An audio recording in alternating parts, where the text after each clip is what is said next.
What's up everyone? Welcome back to my channel, and if you are new here, welcome. My name is Meg. I do try to put up videos a couple times a week, so if you aren't subscribed already and you would like to be, hit the subscribe button up there, and whenever I have new content, it will show up in your subscription feed.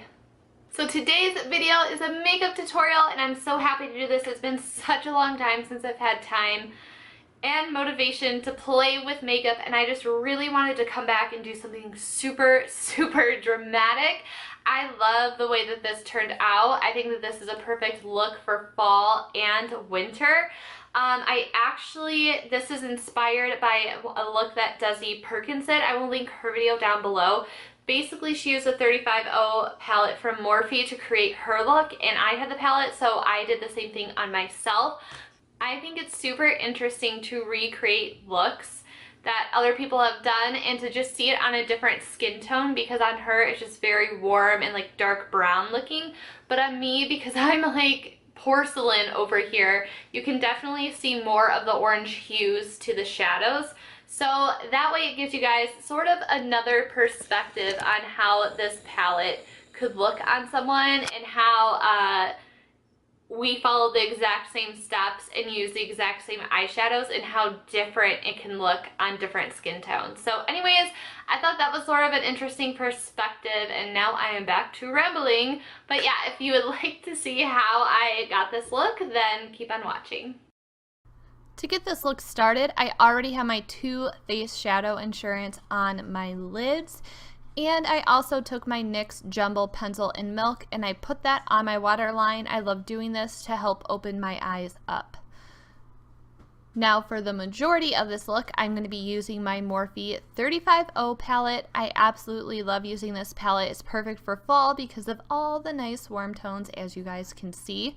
But to start off, I'm taking that white bone color and I am heavily packing that onto my brow bone, and then I'm just going to continue with the angled brush and just cover the rest of my lid space with the same color, and this is just going to help set the primer.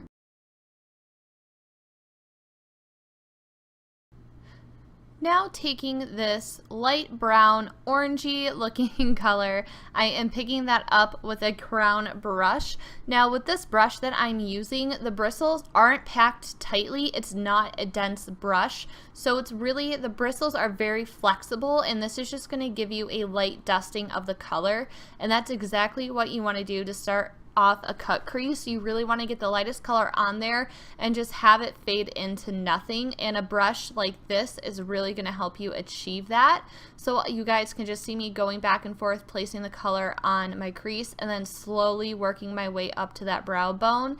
And for some dramatic flair, I am just taking that and extending it out, and it's going to help give you an angled shape. Now taking the brown that was next to the color we just used, you basically want to place this slightly lower and work on blending it out.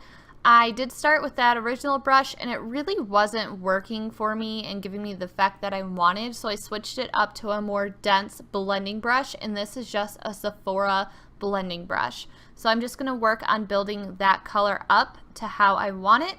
And again, you don't want to go as far up blending this as we did the first color. Now we're just sort of fading it downwards and just working these new colors closer and closer to the crease.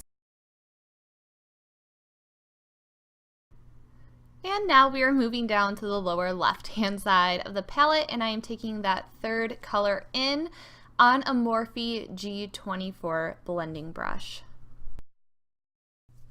Now that we are getting into the depth of our makeup look, you definitely want to sort of bang out any sort of excess shadow that is holding onto the brush, and you really do want to build this up with the littlest amount at a time. It is tedious, it is going to take time, but this is what you have to do to achieve those flawless, super blended looks.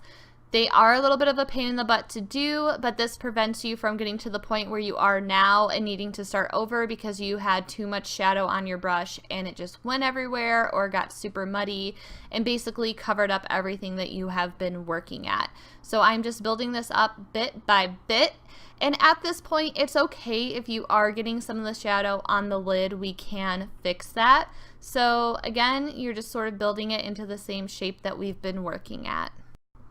I have gone back to the original brush and the original first eyeshadow that we used, and I'm just going to work on blending that just so you don't lose the colors that you've sort of laid down as a foundation, and this is just going to help pull everything together and make it look flawless.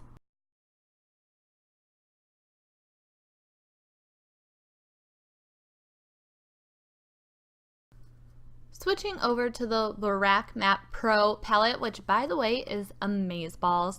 I am taking this e.l.f. contour brush and I'm using the jet black shadow because the Morphe palette doesn't have one.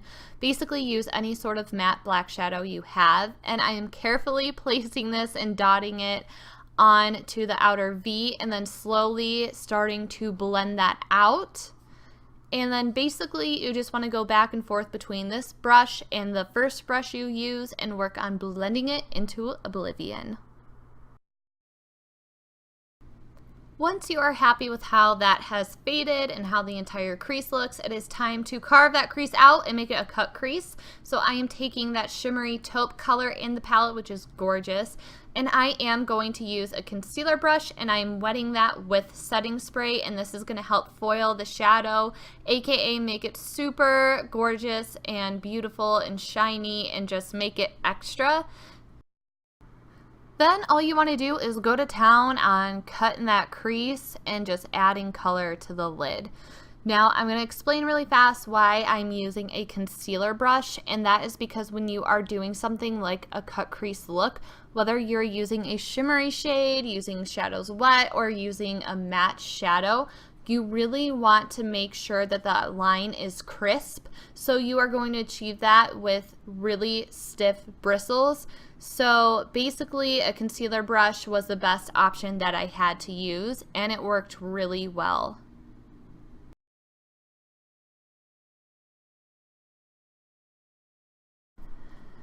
And my camera wasn't recording when I was doing my liner. Isn't it just wonderful when that happens? Anyways, I've been using the Too Faced sketch marker in black, and I like this because it's really good if you are new at winged liner or out of practice. You can just make little stroke marks and it makes it super easy to have a flawless looking wing. Once I've done that, I'm just taking a dual fiber brush and just running it under my eyes to clean up any shadow that may have dropped. Okay guys, I am lash obsessed, so this mascara product list is a bit excessive, but I did start off with a primer and I used this one by Dior, which I've really been enjoying, and I decided to go in with my CoverGirl Supersizer mascara. This is my trusty go-to. I love the one. You can get super close to the root of your lashes.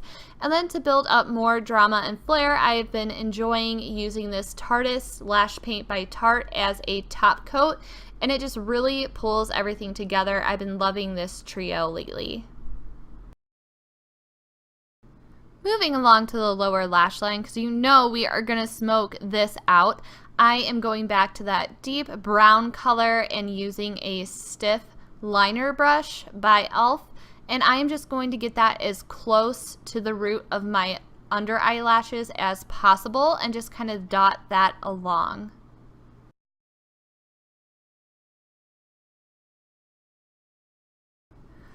Going back to the lighter two colors here, I mean, are you guys seeing a pattern with what I am doing with this?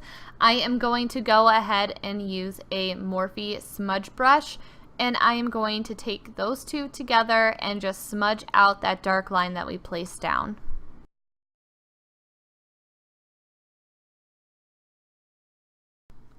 Now, just because I like to be extra, I am going back with that original blending brush. I didn't add any new product, and I am just swiping that, just, you know, for a little extra blend. After adding mascara to my lower lash line, I'm going in with these Ardell 106. I believe that they are demi-wispy lashes. I love these lashes. They're super dramatic, and it just really ties the look together. We want to lock this look into place so it lasts all day, and I just use my NYX setting spray for that. Last step, of course, is lips. Now, it isn't really fall or winter if you aren't pairing your dramatic eyes with a dramatic lip. So today I'm using black, yes, black liquid lipstick. This is by Lime Crime and it is in the shade Black Velvet, as you can see. This does get the job done. However, it doesn't necessarily set into place. So just be prepared to reapply throughout the day. If you plan on wearing this while you eat and drink, it will rub off. And that is going to wrap it up for this super dramatic fall and winter look. I am absolutely obsessed. I hope you guys enjoyed. Don't forget to give me a thumbs up if you did. Don't forget to subscribe. Thank you so much for watching, and I will see you next time. Bye, guys.